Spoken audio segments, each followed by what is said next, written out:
Amigos, o Brasil está pegando fogo. Procurador-geral é assassinado com um tiro na cabeça. A Rede Globo enfrenta a prisão e, ao mesmo tempo, cresce a pressão pela anistia aos presos políticos. O que a grande mídia tenta esconder, eu vou mostrar aqui para você agora. Então já deixe o seu like, se inscreva no nosso canal e compartilhe esse vídeo, porque a verdade precisa chegar em cada brasileiro. Preste bem atenção nas informações do dia e me ajude a levar para mais pessoas possíveis. Eu não vou negar para vocês que eu estou muito curioso para saber qual que vai ser a mudança na dinâmica desses conflitos e dessas crises que estão acontecendo no Brasil. A gente ouve aí algumas mudanças no tabuleiro. Primeiro, Lula encontrando com Donald Trump e começando a articular uma possível reunião entre os dois. Eu, na minha opinião, tenho certeza que o Lula vai ser humilhado, assim como outros ditadores que se encontraram com Donald Trump foram humilhados também. Mas vamos lá. Quais foram as mudanças que podem realmente chacoalhar todo o tabuleiro aqui? A presidência do STF. Antes, Barroso, o mais ideólogo de todos, assim, de todos os ministros, o que é mais sequestrado ideologicamente e se considera um ser superior ao resto da humanidade, é o iluminado Barroso. Entra agora Fachin. Isso é bom ou é ruim? Bom, no discurso inicial de Fachin, ele deixa ali algumas pistas de que está na hora de baixar a temperatura e que o direito é o que é o de direito e o político é o que é o de político. O problema é que esses mesmos ministros já admitiram que não tem mais controle do Alexandre de Moraes. Eles mandam emissários para os Estados Unidos dizer que o Alexandre de Moraes está incontrolável. Mas ele, pelo menos, vai ter agora a presidência e uma chance de mostrar que ele ainda não é um apoiador do PT como ele foi no passado. Um vídeo que ressurgiu recentemente, inclusive mostrando o Fachin, é esse aqui, ó. Dia 31 de outubro, votamos Dilma Rousseff para a presidência do Brasil.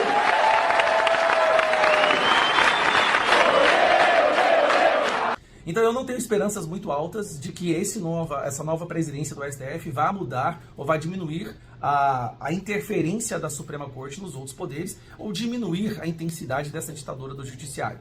Mas aí o Lula vai e disse que vai interceder por Alexandre de Moraes. Isso é uma notícia boa, eu vou te explicar por quê.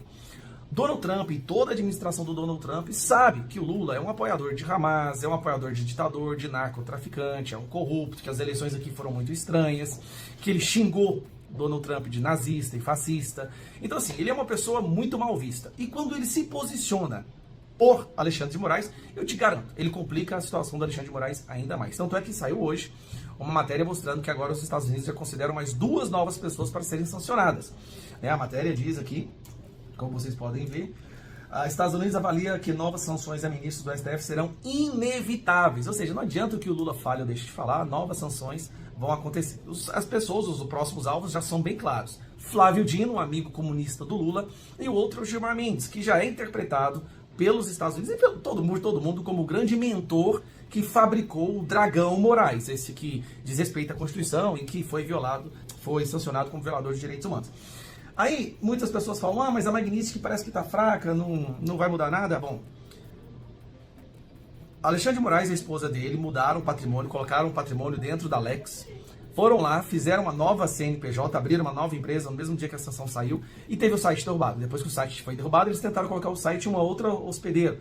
O site foi derrubado de novo. Eu acabei de entrar agora, antes de gravar esse vídeo, e realmente o site do escritório de advocacia da Barci Moraes e da esposa da Alexandre de Moraes também foi novamente derrubado. Ou seja, as ações agora estão sendo muito mais imediatas. Aí fica aquela pergunta. Nós estamos trabalhando aqui pela anistia, né? Infelizmente o relator não é um deputado federal, o relator nesse momento é o Alexandre de Moraes. Das conversas que nós temos com o relator, ele fala que tudo tem que ser conversado com o Alexandre de Moraes. Ou seja, o Alexandre de Moraes é vítima, ele é o julgador, ele é o investigador, ele é o promotor e agora ele é o relator da anistia dos crimes que ele mesmo das condenações que ele mesmo impôs sobre crimes contra ele mesmo. Então, nunca se viu nada desse jeito na história do mundo. Mas aí fica aquela pergunta, muita gente fala, se votar, não adianta nada votar anistia total, geral e restrita se o STF vai derrubar como sendo inconstitucional. A minha interpretação vai ficar bem claro a mensagem que, se for derrubada uma anistia aprovada pelo Congresso, os representantes eleitos, as assinaturas, aqueles ministros do STF que colocarem o dedo para derrubar essa anistia, eles também provavelmente, aí eu digo provavelmente com 99% de certeza, se tornarão alvos também de uma sanção dos Estados Unidos. E agora eles estão entendendo. Assim, eu posso te dizer que depois de todos esses meses, eles finalmente estão entendendo a gravidade de uma Magnitsky. Porque quando se pegou a esposa, aí vai escritório de advocacia, instituto, inclusive, há rumores de que virão aí sanções contra o Banco do Brasil por ter mencionado para o Alexandre de Moraes fazer cartão de crédito da Elo, que também está debaixo da bandeira, né, pertence ao Banco do Brasil e uma parceria entre outros bancos. Qual que é o resumo aqui? Muita coisa mudou no tabuleiro. Não podemos dizer se mudou para melhorar ou para piorar. Tá? A fala do Fachin foi uma fala meio que mostrando que ele também está querendo recuar ou apaziguar a situação, mas ao mesmo tempo Fachin é um cara que proibiu ações da polícia em áreas dominadas pelo narcotráfico, aumentando a criminalidade, fez campanha para Dilma. É um cara que ele foi o responsável por descondenar Lula, não se esqueça disso. Tudo isso que a gente está vivendo hoje, essa convulsão aconteceu porque ele inicialmente foi lá e tirou um condenado de corrupção da cadeia porque ele viu que o CEP estava errado ali no processo. É muita coisa, gente, que está acontecendo. Vamos continuar trabalhando e lembrando, dia 7 de outubro aqui em Brasília, a gente precisa do maior número de pessoas caminhando ao lado dos familiares das vítimas do 8 de janeiro.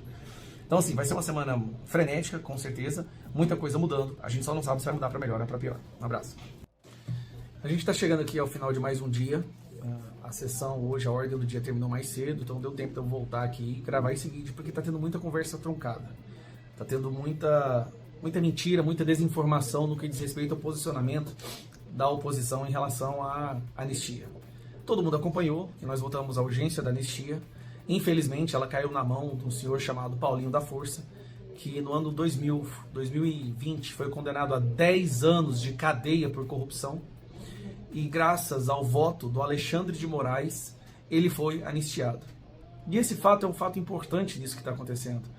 A pessoa que se tornou o relator do que deveria ser a anistia, ele nem aqui deveria estar, ele deveria estar preso, ele só não está preso porque o Alexandre de Moraes é a nossa Suprema Corte, que sempre ajuda os corruptos e persegue aqueles que se indignam com a corrupção, isentou ele, liberou ele da sua pena e anistiou completamente. Então, assim, o STF, Alexandre de Moraes, anistia corruptos, tá? Isso é normal aqui dentro.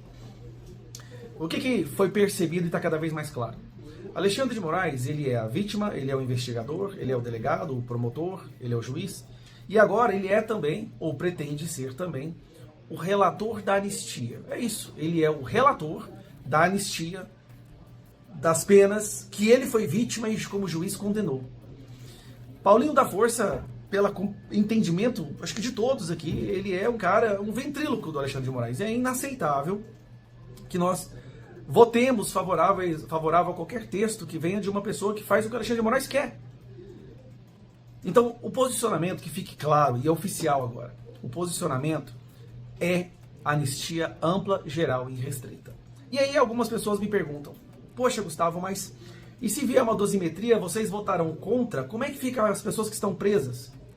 Pois a Associação dos Prisioneiros, dos Advogados dos Prisioneiros Políticos do 8 de janeiro, eles fizeram uma pesquisa com os prisioneiros do 8 de janeiro. E o que a pesquisa fala? A pesquisa fala que 85% dos prisioneiros só aceitam se for anistia. Que a anistia não quer, não existe conversa nenhuma sobre a dosimetria. E hoje, essa mesma associação, lembrando, são os advogados dos prisioneiros, dos presos do 8 de janeiro.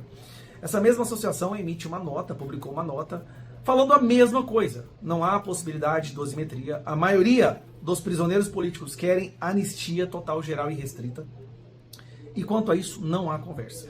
Então a imprensa fica soltando essas coisas do Bolsonaro conversou, Tarcísio, não sei o que. Não houve nenhuma dessas conversas. Isso não existe. Nós só vamos aceitar a anistia total, geral e restrita. Bom, e para terminar o vídeo. Na semana que vem será votado esse projeto. Nós vamos continuar lutando pela anistia. E é por isso que a gente precisa que na terça-feira, dia 7, às 16 horas, nós tenhamos uma multidão, milhares e milhares de pessoas na catedral, aqui, na esplanada dos ministérios, para que nós possamos caminhar juntos, ao lado dos familiares, ao lado da mãe da Débora, ao lado do marido da Débora, ao lado da irmã da Dalgisa, ao lado das filhas e da esposa do Clezão, ao lado das famílias desses presos políticos, nós possamos caminhar em direção ao Congresso de forma pacífica e ordeira, como sempre fizemos. Mas para que tenha efeito, na hora do voto, a gente precisa de ter uma multidão. Então, de novo, eu venho aqui gravar um vídeo pedindo, por favor, compareça dia 7 de outubro, às 16 horas na Catedral. A gente precisa fazer esse ato, essa caminhada, ela tem que ser gigantesca. Ela tem que ocupar a esplanada dos ministérios. A mensagem tem que ser clara. O som tem que ser ensurdecedor. Anistia já. Nada de dosimetria. Nada de manter presas certas pessoas. Por exemplo, a dosimetria manteria preso as pessoas que tiveram que fugir do Brasil, que são mais de 400. Nós vamos abandonar essas pessoas? Óbvio que não. Então compartilhe esse vídeo, organize, mobilize seu pessoal, sua família, converse com seu chefe, dá um jeito no seu trabalho, esteja aqui em Brasília. Eu sei que é difícil, é dia de semana, e nós da direita, nós trabalhamos, mas a gente precisa, os familiares dessas pessoas precisam. Eles estão contando com a sua presença. Um abraço. Deixe aqui a sua risada no nosso chat. Ah, que delícia! Antes, os integrantes do regime nos tratavam como piada. E agora eles são obrigados a engolir o gosto amargo, que é o resultado do nosso trabalho. Brasília, meus amigos, está pegando fogo. E tem muita gente poderosa e desesperada nos bastidores. Vejam, por exemplo, o que está dizendo aquele que é, sem dúvida nenhuma, né, agora a nossa prioridade, que é Gilmar Mendes. E ele já está aqui agora dizendo, Gilmar, notícia que saiu no jornal hoje, aqui no Globo, Gilmar Mendes defende lei anti-embargo para proteger autoridades e instituições brasileiras contra sanções. A reportagem, de fato, é do Daniel Gulino, do Globo, dizendo assim, o ministro Gilmar Mendes, do Supremo Tribunal Federal, defendeu nesta terça-feira que o Congresso analise o que ele chamou de lei anti-embargo, que teria medidas de proteção contra sanções de outros países. O objetivo seria proteger as autoridades e outras instituições, como bancos, de punições, como a lei Magnitsky utilizada pelo governo dos Estados Unidos contra o ministro Alexandre de Moraes, também do STF. Aí tem a frase aqui do Gilmar. Nós estamos nos debruçando sobre um debate de lei anti-embargos para proteger as autoridades e também aquelas chamadas entidades que sofrem sanções secundárias como os bancos prestadores de serviço. Então é preciso entrar um pouco neste mundo e discutir isso. Eu acho que o Congresso é o locus, o lugar adequado para esse tipo de proteção, afirmou o Gilmar, após participar de um evento promovido pelo LIDE. Eu acho isso muito legal, porque o Gilmar, ele se acha presidente, ele está quase enviando ao Congresso o projeto de lei, como faria o presidente da República. Mas continua a reportagem. Gilmar afirmou que a inspiração dele vem de legislações europeias, de que essa proteção serviria também para casos como o do ministro da Saúde, Alexandre Padilha, que teve a circulação restringida ao conseguir um visto para acompanhar evento das Nações Unidas, da ONU. Aí, frase continua o Gilmar. Na Europa existem várias discussões sobre isso e várias decisões sobre isso, tendo em vista embargos que são aplicados em Cuba, embargos que são aplicados ao Irã, e como recentemente houve não só a cassação de visto de autoridades brasileiras, o episódio do ministro da Saúde, mas também a aplicação da Magnitsky dos nossos colegas, isso é um fenômeno que também está ocorrendo com autoridades europeias. E eu achei muito bacana tudo isso que o Gilmar falou. Né? A primeira parte que eu achei bacana é a parte onde eu pergunto para vocês, Galvão, sentiu? Né? Porque realmente o Gilmar parece estar preocupado, está se debruçando sobre esse assunto, né? O problema, Gilmar, eu acho bacana que você comece a estudar Lei Magnitsky agora, eu já estou estudando há um pouquinho mais de tempo que você. Então quero te atualizar, porque você está trabalhando com uma premissa falsa, na qual muitos brasileiros ainda acreditam, que é a realidade de que se pode dobrar leis. No Brasil, você tem muito disso, né? Afinal, a lei garante a todos saúde, educação, moradia, segurança e tudo mais quando for possível, mas na prática, obviamente, isso não acontece. Acreditar que aprovar uma lei contra sanções internacionais vai ter algum poder de evitar as sanções americanas é mais ou menos como se você acreditasse que aprovar uma lei contra a lei da gravidade vai poder permitir que você pule de um prédio e caia para cima, sem se arrebentar todo no chão. E eu digo a vocês que os Estados Unidos vão continuar aplicando essas sanções, e as empresas que quiserem continuar com acesso ao mercado americano, que não queiram pagar multas, que não queiram ser responsabilizados nos Estados Unidos, elas vão continuar, Gilmar, cumprindo as sanções que foram aplicadas. Você pode passar quantas leis quiser contra isso no Brasil, porque a realidade não vai mudar. O que a lei exige. Já que você quer se debruçar no caso da Europa, eu também me debrucei. E lá eu quero te dar um spoiler. Essas coisas também não funcionaram.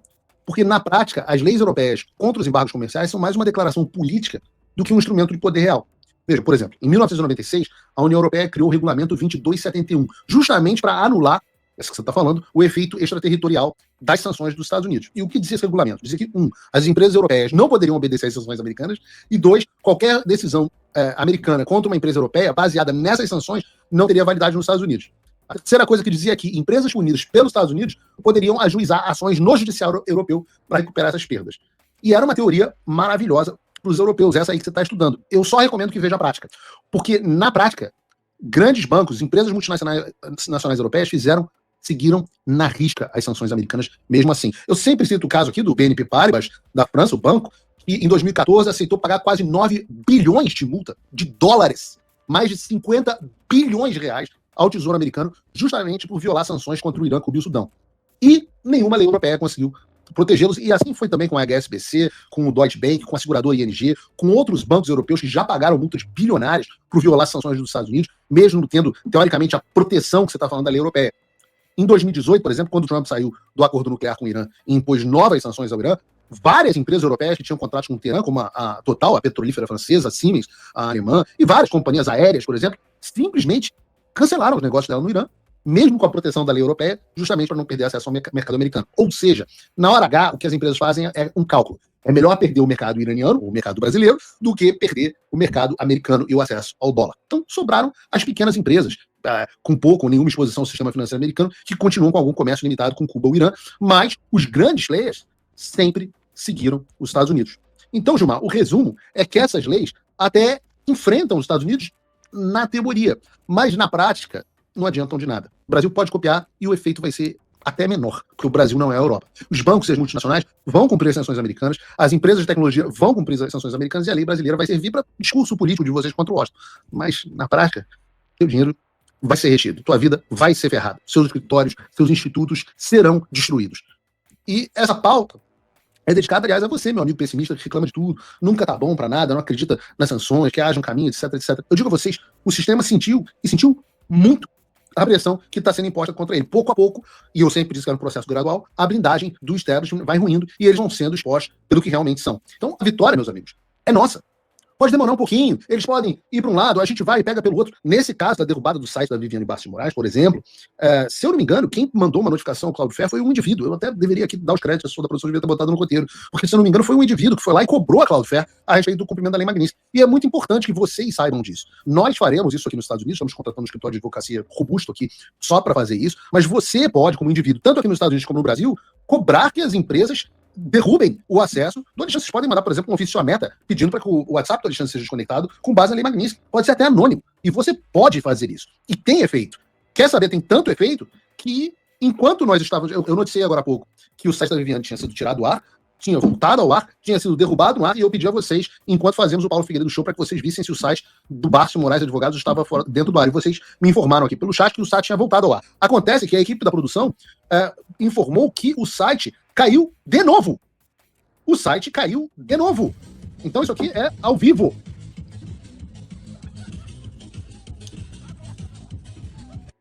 Brunão trouxe o Dimitri de volta.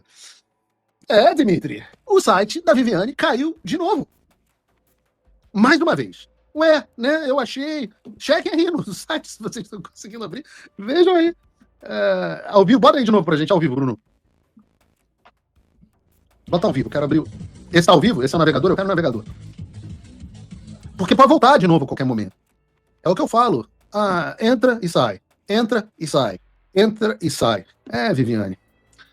Viviane. A vida dura, rapaz. Sabe quem sai e depois não entra? Os clientes. Saem. Última hora. Hugo Mota sonha com reeleição em 2026. Deputado disputará a reeleição pela Paraíba. Depois de tudo que eu fiz por esse país, seria mais do que justo. Você votaria em Hugo Mota para deputado federal, a reeleição dele? Sim ou não? Deixa aqui nos comentários, porque é uma das pessoas que vem atrasando o Brasil, porque não tem coragem de pautar logo imediatamente a anistia, aonde pessoas inocentes estão pagando com a vida. Continuando aqui então, esse é o Ciro Nogueira. Ciro Nogueira comenta sobre possível candidatura de Eduardo Bolsonaro à presidência em 2026. Não tem a menor viabilidade. Nós não podemos ter um candidato na direita ou no centro que esteja nos Estados Unidos, que não pode voltar ao país. Então, não tem a menor viabilidade. Não pode voltar ao país por causa do violador de direitos humanos, o ditador da toga, Alexandre de Moraes, que persegue pessoas inocentes pelo Brasil e pelo mundo inteiro. Continuando, Gilson Machado foi vítima de uma sacanagem e nada mais. Tá aí, Gilson Machado Filho. Meu pai, Gilson Machado, está preso em Recife há 110 dias. Sem ter cometido um crime sequer. O que o STF... Que STF é esse? Um tribunal que persegue opositores políticos? Precisamos de anistia ampla, geral e restrita. Aqui vai meu clamor para todos os deputados federais e senadores. Eu hoje, vereador, sofro na pele o que é ser da família filho de um perseguido político do STF, de Alexandre de Moraes. Vou lhe dar alguns números que talvez o senhor não saiba, mas... Meu pai, ele foi preso injustamente no dia 13 de junho de 2025, este ano. Isso já faz mais de 90 dias, vereador. Meu pai, ele foi tirado de casa de manhã cedo, sem cometer um crime sequer. Não tinha prova alguma do que ele fez. Foi levado para um presídio bem conhecido aqui no Recife, o Cotel. Aí eu fico pensando assim, o que meu pai fez, rapaz? Se doou sua vida inteira como empresário, todo mês pagando imposto para esse Brasil. Foi ministro do turismo de Bolsonaro e por ser amigo do presidente Bolsonaro, foi preso. Aí o maluco lá, que tá na cadeira de ministro de STF, vai, prende e solta no mesmo dia. Só pra constranger o cara. Mas ele é tão ruim, Eduardo. Por isso que eu disse, é uma energia ruim essa foto dele com o João Campos. Ele é tão ruim que mesmo sem ter crime algum, e mesmo a PGR dizendo que era para mandar soltar meu pai, ele solta, mas impõe diversas cautelares. Meu pai hoje, que é empresário em Maragogi, Tocantins, São Miguel dos Milagres, Gravatá, ele não pode tocar suas empresas, porque Alexandre de Moraes o proibiu de sair de Recife. Meu pai mora em Jaboatão dos Guararapes. A gente tá tendo que pagar um aluguel todo mês. Quem paga essa conta? Essa semana, vereador Eduardo Moura, eu recebi o Simples Nacional, imposto que a gente paga. Afinal, a gente é sócio de Lula, Janja e Alexandre de Moraes. Afinal, a gente é que paga a cadeira dele. Recebi o Simples Nacional da nossa empresa, R$46 mil. Meu pai está impossibilitado de sair de Recife. Ele não pode estar tocando sua empresa, mas o imposto chega todo mês para ele pagar. Então, que país é esse? Que STF democrático que respeita a Constituição é essa? Até hoje não foi apresentada uma prova do crime que ele prendeu meu pai por. Supostamente, tentar tirar um passaporte para Mauro Cid. Ele acabou de prorrogar por mais 60 dias as investigações. E meu pai não pode sair de Recife. Então, que país é esse? Que STF é esse? E que prefeito é esse que está ao lado de um ditador da toga? Por isso que o Brasil precisa de uma anistia ampla, geral e restrita imediatamente, porque tem pessoas inocentes, que é o caso de Gilson Machado, que o crime dele é ser amigo do presidente Bolsonaro, é ser uma pessoa da direita. E por causa dele ser uma pessoa da direita, tá aí. Perseguição enorme que acontece por causa do ditador, que se fosse em país sério, o impeachment já teria passado. Daí, mais pessoas clamando, dessa vez a primeira-dama Michele Bolsonaro, ao lado de familiares dos presos do dia 8, pede a anistia ampla, geral e restrita. Deputado Paulinho da Força, somente a anistia ampla, geral e restrita que vai pacificar a nossa nação. Povo brasileiro, senhores parlamentares, meu nome é Vanessa, eu sou esposa do Ezequiel, nós somos pais de 6 crianças. Meu marido é um exilado político do 8 de janeiro. Somente uma anistia ampla, geral e restrita vai trazer o meu marido de volta para casa e vai aliviar o sofrimento de tantas crianças que estão sofrendo longe dos pais. Eu sou Eliana, sou esposa do Antônio Marcos, também é um exilado político. Nós somos pais de 4 crianças. A minha filha mais nova não conhece o pai não a conhece. E nós estamos pedindo aos parlamentares a anistia ampla, geral e restrita para poder devolver a nossas vidas o direito de nós vivermos junto em família novamente. Deputado Paulinho da Força, somente essa anistia ampla, geral e restrita que vai pacificar a nossa nação. Nós temos famílias sofrendo, filhos sem poder ver os seus pais, uma mãe com a sua conta salário bloqueada.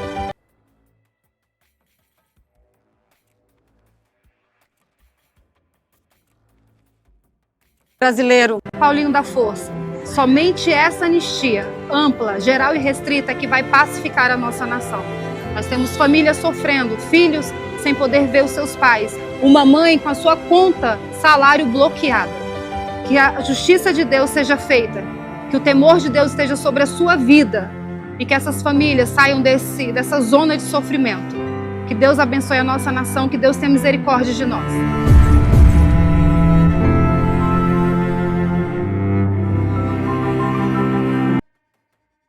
Essa é a pauta principal do Brasil, que a gente precisa resgatar aquelas pessoas que são pessoas inocentes, que estão sendo perseguidas aí pelo ditador Alexandre de Moraes. Parabéns à primeira-dama Michele Bolsonaro por lutar pela anistia e pode ter certeza que o povo brasileiro vai fazer a mesma coisa. Enquanto isso, tá aí, chineses esvaziam prédios da 25 de março. O Brasil quebrou. Olha só, pessoal, tô aqui, esse prédio funcionava estoque de chinês, ó. Cada sala dessa, aqui na 25, era um chinês que tinha estoque de vender mercadoria de atacado, ó. Pessoal, esvaziaram o prédio, pessoal, você tá me entendendo? O prédio esvaziaram, eu vim aqui comprar um estoque de um chinês, que também tá fechando, ó. Fecharam tudo, esvaziaram o prédio, ó. Deixaram tudo pra trás, ó. Vou mostrar pra vocês que eu comprei aqui, do chinês o estoque.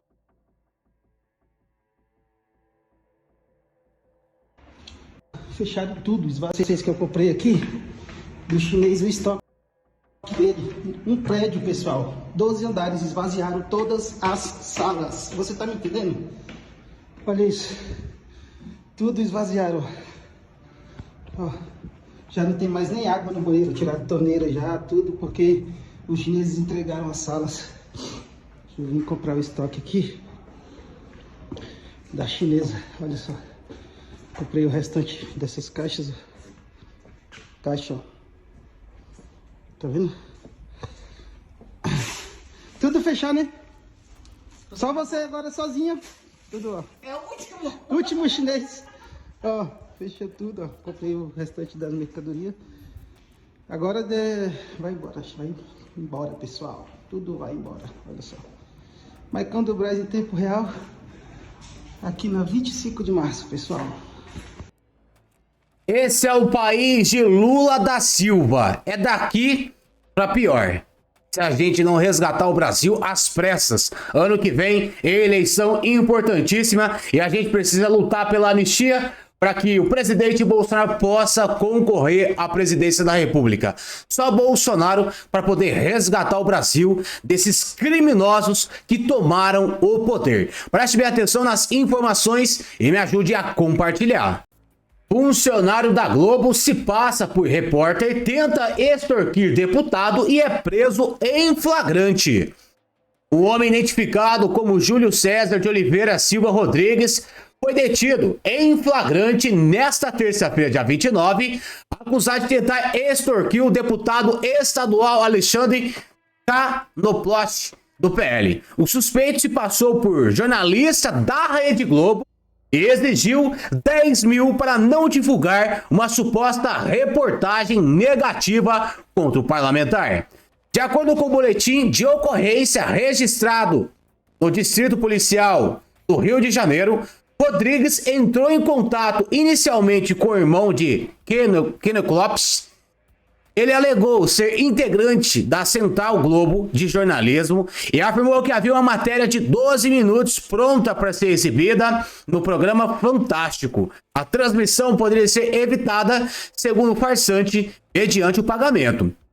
E no plot já desconfiava do esquema, já que o mesmo homem havia tentado chantagear outro deputado da Assembleia Legislativa do Rio, Giovanni Ratinho. O parlamentar então marcou uma reunião com Rodrigues em seu gabinete. Durante o encontro, registrado por câmeras internas, o suspeito confirmou que o problema poderia ser resolvido com um agrado. Valor que, segundo ele, seria de 10 mil. Nesse momento, o deputado deu voz de prisão. Em nota oficial, a Rede Globo esclareceu que o homem não tinha vínculo com o jornalismo da emissora. A empresa informou que Rodrigues era assistente de maquinaria em outra área e estava afastado por licença médica desde 2023. Diante do episódio, a emissora comunicou que decidiu desligá-lo definitivamente do seu quadro de funcionários. A Polícia Civil investiga se Rodrigues tentou aplicar o mesmo golpe contra outros parlamentares e se havia cúmplices envolvidos no esquema da extorsão. Aí então, o homem se passa por repórter da Globo e é preso ao chantagear deputado. Mão na cabeça. Mão na cabeça. Levanta, mão na cabeça. De costa, de costa. De costa, de costa pra mim. Mão na cabeça. Bota no chão.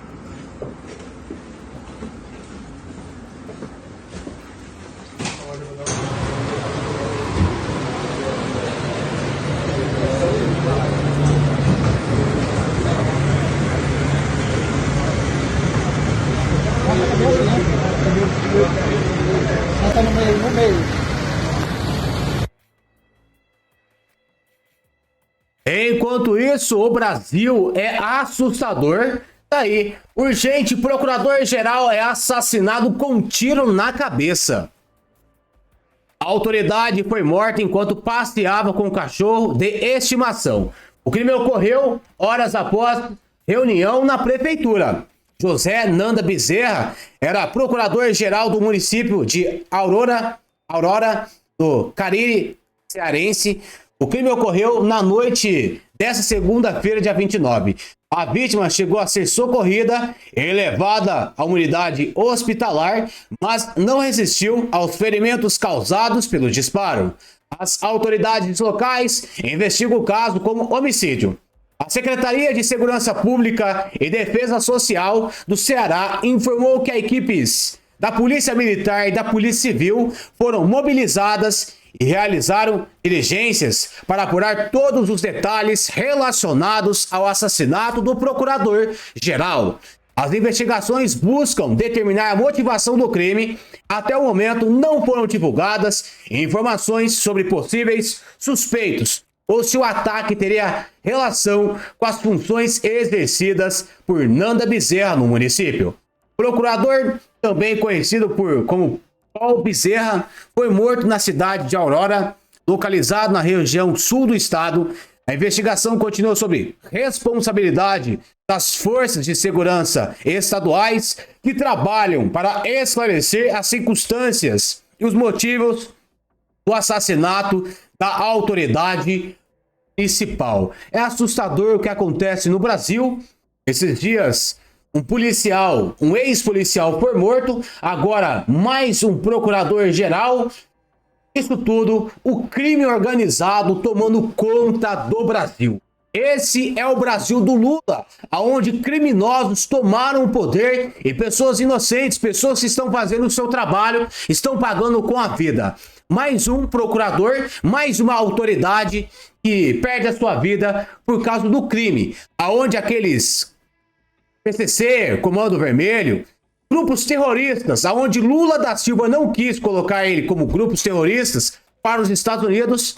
Tá aí o que acontece quando você não separa os verdadeiros criminosos, aonde a gente poderia deixar isso nas mãos dos Estados Unidos, que já está agindo em países vizinhos com esses crimes organizados. Uma intervenção de fora precisa acontecer para poder salvar a nação brasileira.